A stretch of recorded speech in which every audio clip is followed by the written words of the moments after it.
Welcome back to Impact. On a very busy Tuesday morning, there are construction sounds all around us today. So if you hear a circular saw or something like that, don't panic. Lots of big construction happening at the front of Composite High School today. It's my honor to welcome Said El Mejdani to the show this morning. Said is the computer science instructor, teacher at Westwood Community High School. JD had a little bit of a wrong school there. So welcome. Thank you very much. I'm so glad that you're here. I've been watching you and the impact that you're having on young people in this community for a while.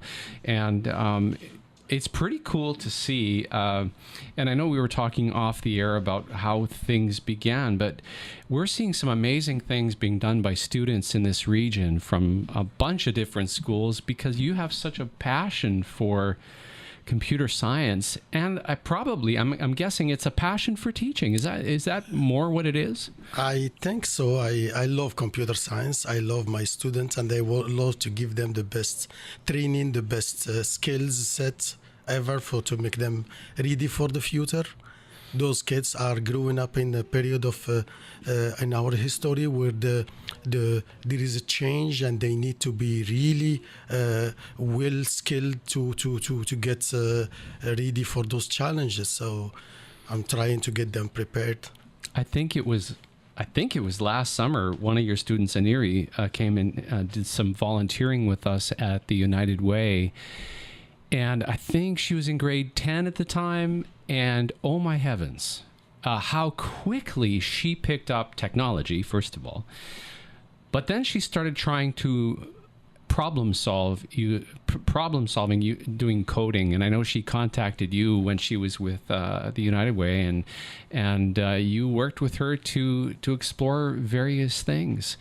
So I'm imagining that practical application of learning is important. Yes, I first time I had Aniri in my class was during the same summer that she worked with the United Way.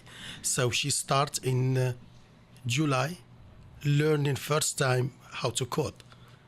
And you see her after 2 weeks training.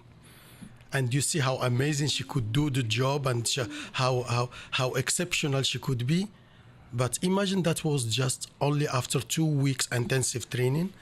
Imagine what she could achieve having the right training. She's amazing. She catch up very, very fast, and she's very, very thirsty to learn. And that is what make me wake up the morning and go to the school very happy, because I know that there is a young eyes looking at me and waiting for me to teach them things, to give them skills that they want to go with. And Aniri was a part of a program that we named Digital Skills Academy.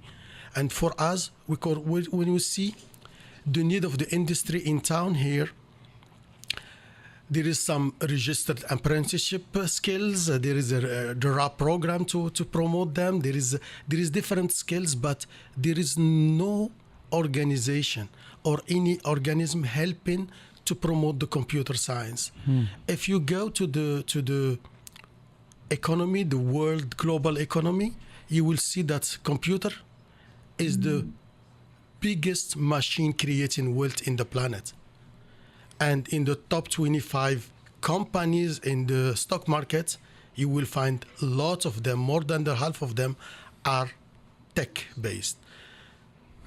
We have this market. We have all this creating wealth in the economy, but there is no real preparing for our kids to get to the job market. When there is work on plumbing, there is work on electricity, there is work on mechanic, there is work on other things. So our try was with the collaboration of the Career Next Generation and the public school and the United Way. We collaborate to create a Digital Skills Academy, which is an academy who teach kids to get those skills and go to try them, experience them in the job market. So Aniri was at the United Way, and the only reason that Aniri was at the United Way because she was 15 years old, and the minimum age for other company was 16. So it was just trying to find for her place, and you Yeah. see how the impact she have by doing that. But I have some other kids who were at Alumni System, or at Freedom Communication, or at Kiano College working with servers or working, and they were showing skills that people were impressed by. Some kids were not, after the 3 weeks internship, they were retained by the company and were paid by the company to continue working there. And those are 15, 16 years old. So when we get them the right training, they are surprisingly amazing. The thing that is interesting is computers and technology are embedded in every aspect of our life. I just finished reading a new novel by James Patterson and former President Bill Clinton, where they talk about this fictitious computer virus that essentially would shut down everything in America. And when you stop to think about, okay, what does technology drive in our life today? It's everything from electricity to water production and everything in between. And it's happened incrementally. Do you know what I mean? You're a little bit younger than me, but we've grown up watching this overtake the planet. And it's happened consistently and slowly, but completely, to the point that we don't even realize it anymore. And your talk about the computer technology as an option, as an educational pathway for young people. It's a great. It's obvious. It should be a no-brainer, but it really has not been. I will probably surprise you, but I don't think it's an option. It's a must to have. Doesn't matter what is the career or the pathway student or even a person will do in the future. If you want to go in the art, there is a lot of technology in the art field. If you want to go to the medical field, there is lots of a little machine all around that are technology based, and you need to master the stuff you want to do. You need to understand how they are working. If you drive your car are becoming more smarter, and there is a computer inside, and it's come with some issues. So if there is a problem with viruses, like you talk before, there is a problem with viruses for car. There is a problem with viruses for your washer and dryer. There is a problem so there is a lot of questions that we are going to be facing. And are we preparing our young generation to that? That is the question. So as an answer, at Westwood, we try to think about this, to think about it out of the box, not about what we have and what we are going to teach just as a curriculum, but really what the students are needing. The students are needing, like we talk about all those technology all around, there is a security problem.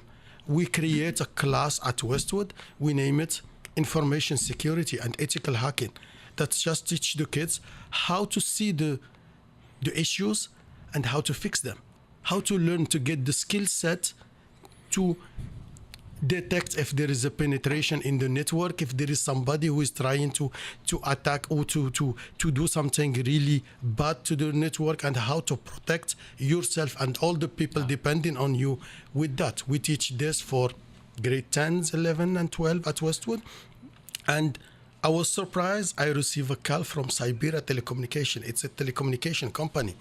They want to become a partner with us on this course because, surprisingly, there is no high school in Alberta teaching this, but it's a necessity. Wow. And we think about it here in northern Alberta, and we expect that everybody else will be thinking the same way, but in real life, it's not. They're not.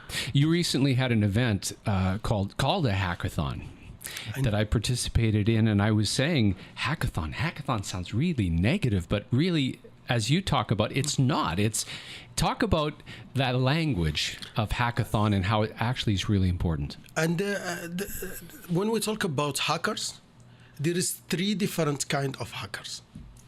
So what we name the white hat hackers are people who, if they see any attempt or penetration to your network, they will make it public and they will aware everybody. There is a problem, there is a threat, and you need to be aware about that. Okay. There is the gray hat hacker. They will tell you, okay, you have a threat, we will give you 2 weeks to fix it, and we are going to make it public. Just to not let a bad intended one to get this failure or this threat and use it against you. And there is a black hat hacker, and those ones are the most aggressive one who want to use it to get benefits and to make people pay or to steal information or to do. So in the 3 family, if you are working with show, having your internet and stuff with show, there is 2 hackers protecting you from show. Mm-hmm. If you are working with TELUS, there is a people who get the training as ethical hacker who are protecting you. So the one who are protecting you for your information security are hackers. Wow.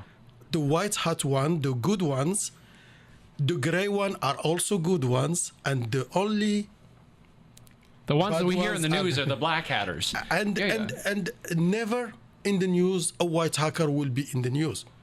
If you protect somebody's life, nobody will consider it as an event. But if you come and steal some money from a bank or whatever, that is an event. So the media present, amplify the bad side of the hacking when the good one is really beneficial to people. Yeah. And that's the first things I'm teaching to my kids. When we talk about the class, the name is ethical hacker. Ethical is the first word. They need to learn about the ethics. They need to learn about what's the limit, and if they see a threat, how to make people aware about the threats, how to let them know, and how to tell them how to stop the threat they are facing. So information security is a good skill set. The increase in job offer in this field is 30% a year. Wow. Only. So this is the highest increase in job offers ever.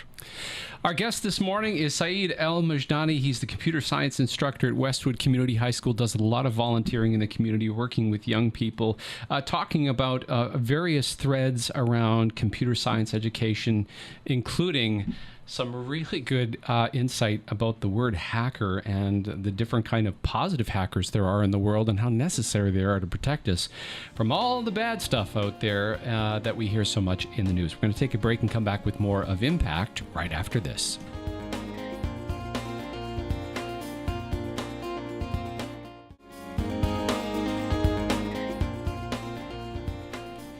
Good morning and welcome back on what I'm going to call a temperate Tuesday, because the weather has finally cooled off a little bit. Some of us that don't have air conditioning will sleep a little bit better tonight. My guest this morning is Said El Mejdani, the computer science instructor at Westwood Community High School. Said is not originally from Canada. He is originally from the beautiful country of Morocco. Yes. Which you're heading back to shortly to visit for a few weeks. I miss Morocco and missing to see the family. Yeah. So I was born there and raised up there, and I came to Canada first time I was 32 years old. I hear Morocco, I think of Casablanca, I think of desert, hot, dry. Am I anywhere near close to what it was like where you grew up? Probably not. Not in Morocco. It's like if you have a rectangle as a Morocco, diagonal is the mountains. The west side of the mountain is very green. There is a lot of rivers and water. The east side is very dry, so it's very desertic. And Morocco is known to produce a lot of oranges, vegetables, and export them to Europe. So Morocco is a very agricultural country. And I'm coming from a small city in the northwest of Morocco, known to be the capital of oranges in Morocco.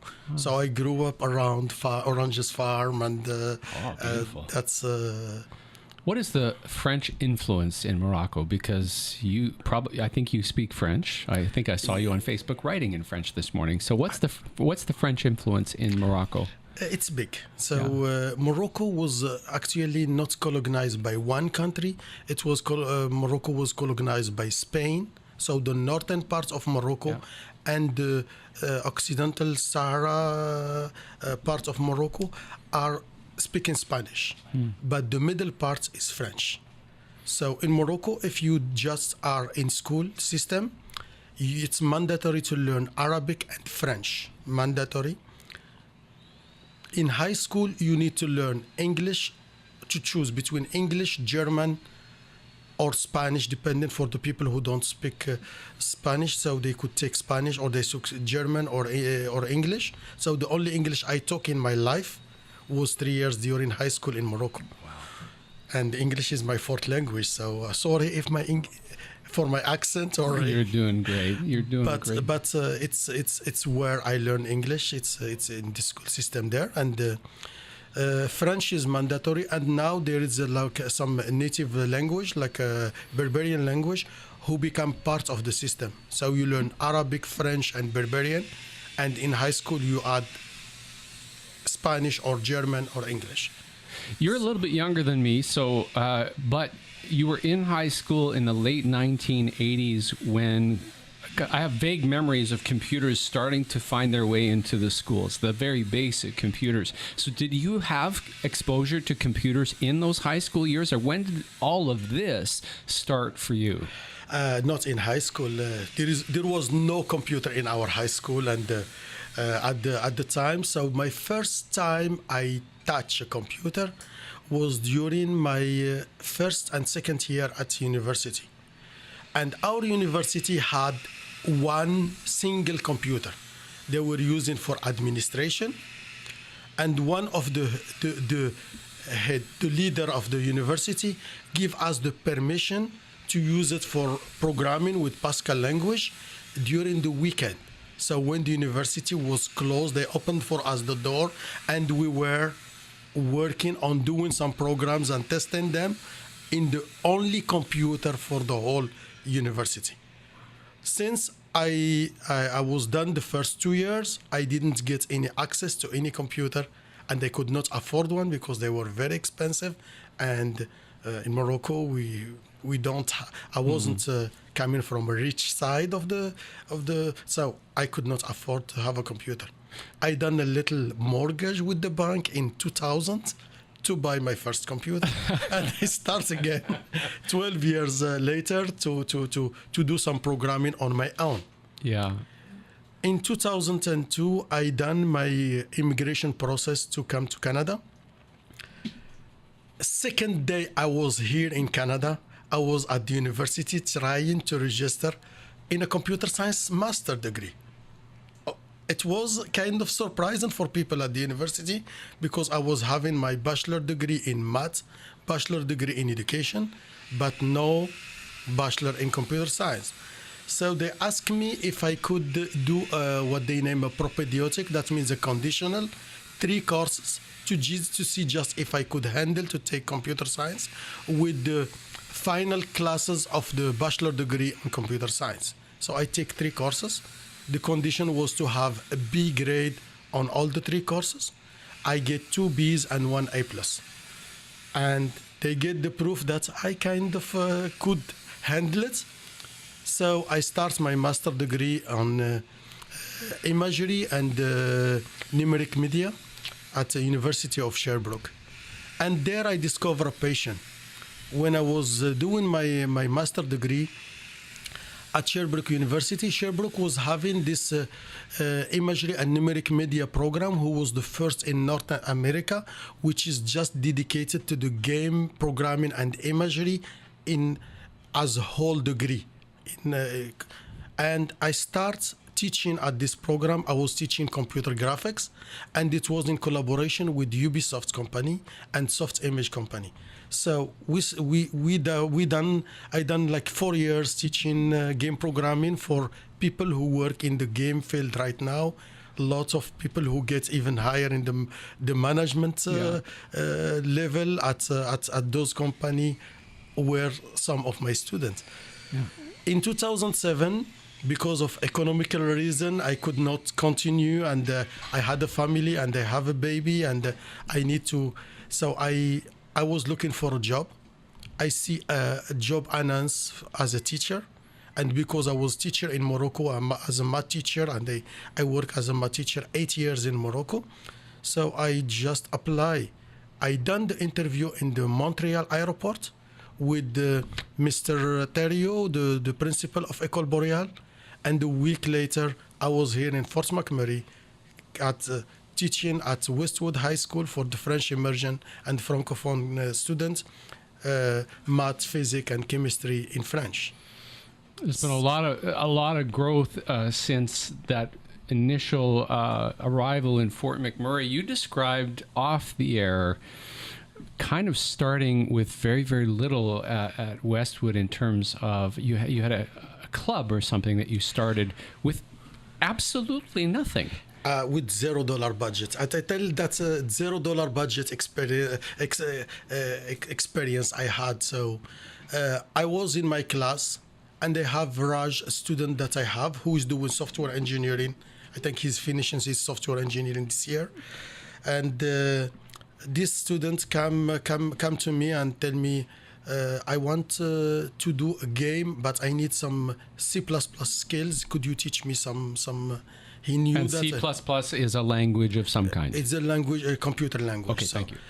It's not used to be known as the easiest language. So I tell him, okay, come to me after school. I will bring my laptop and I will start helping you. I bring my laptop, but I didn't have him alone. At the door, I have 15 kids coming. He wasn't alone, and okay, what I'm going to do? I could not teach 15 kids with my laptop. I went to my principal, Mrs. Roy, and I tell her, look, there is interest on having a club, but we don't have any machine. She tell me, I don't have a budget, but if there is a computer who is not used and broken, and you could just fix it and use it. So we fixed 4 computers. Then students were taking working 4 or 5 by computer. We reached 9 computers, and it started to grow up. And from 15, we had 70 students working on the club. In the same year, 67 phone application was made by students. We have a competition on making phone apps. It started to grow up. It started to become kind of crazy. So from 15 to 70, I think right now there is like 250 students benefiting from the computer science and the robotics side of the things at same school. And I if we count all the other students in all the elementary school that we are working with, or in all the other activity we are doing, we are reaching more than 1,000 students just working with them. I start going to elementary school to teach computer science. I get very excited working with those grade 4, 5, and 6, and they love to learn computer science. They love to learn text coding. They don't want the easy things. They want to go to the deepest things. They want to have challenge. They want to make something meaningful. They want to make products. Not only just learn about them, they want to make them. When we start working with those students, physically as human being, I cannot go to all those places, and everybody is calling me to go and help out there. So every single day after school, I was going to different school, but I could not answer to all the need. People need more and more and more and more.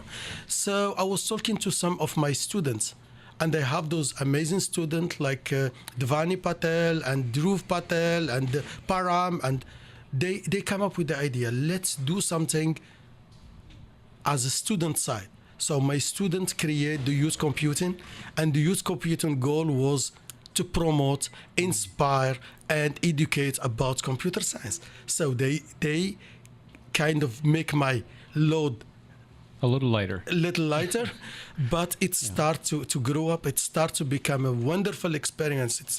It's just when I talk about this to people, and coming from Fort McMurray, people are really surprised to see that kind of experience happening here, because they expect to have it at Silicon Valley. They expect to have it somewhere else.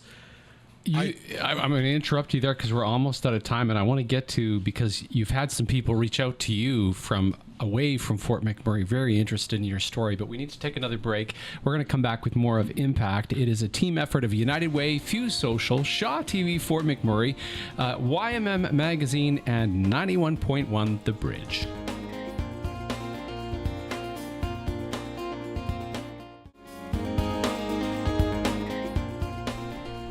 Welcome back. Our guest today is Said El Mejdani, who is the computer science instructor at Westwood Community High School. Also volunteers throughout the district and the community, helping and educating and inspiring young people. And the work that you're doing, Said, is catching the attention of people from away. And you've said a couple of different examples. Huffington Post is coming up to do a story on you. Tell us a little bit about what that's about. I was surprised receiving this email from a journalist from Huffington Post. Team contacted me and was directed to me by the Chamber of Commerce and the Innovation Network. And he was asking about having an interview regarding the future of the work and how we prepare the kids for the future but with what we are doing in computer science at Westwood. So he was asking about having a phone interview for 5 minutes. After 15 minutes phone interview, he told me that's not enough. I need to come up there, and we are thinking about talking about his administration to organize the travel. So we are planning to have a meeting during first week of July. He will be here, and he will have a visit at Westwood and see the labs and see student projects. You've also mentioned in previous conversations you've had interest from computer companies and whether it's Apple or whatever. I get the sense that what you're doing and what's happened in Fort McMurray is unique and special. Yes. So for me, I'm in Fort McMurray, and sometimes you never measure how unique is your experience when you are inside and you don't see it from the outside. But I had this measure by meeting Professor Young Zhou from Kansas University. We're talking about what we are doing, and he gets really, really impressed and interested. He's working on a new book about innovation. And when we talk to him about what kind of project we are working on and what students are doing, he asked me if we could open to work with the team of his PhD students. So we have 3 PhD students working with our students.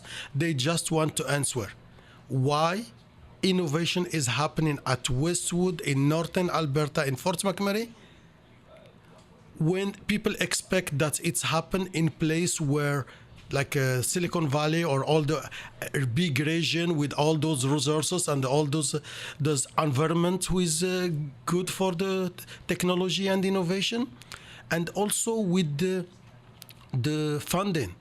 Some places are having very high funding. For us, our funding is a part made by fundraising with making t-shirts and some funding from school budget, but it's nothing special. What make a very successful innovation story happening in a school without those 2 things? That was the question that Mr. Youngzo is a professor at Kansas University, at Oregon University, at Bard University in United Kingdom. He's working with the different other universities and government for education, and also he was, I think, the president of the U.S. and China Education Association. So it's a pretty big deal. It's a big deal, and do you have any sense of when that book is going to come out? As I was told, it's supposed to be published in August this summer. Oh, that's exciting. Well, you're doing great work. We're out of time. we can go on for hours talking about all the different things.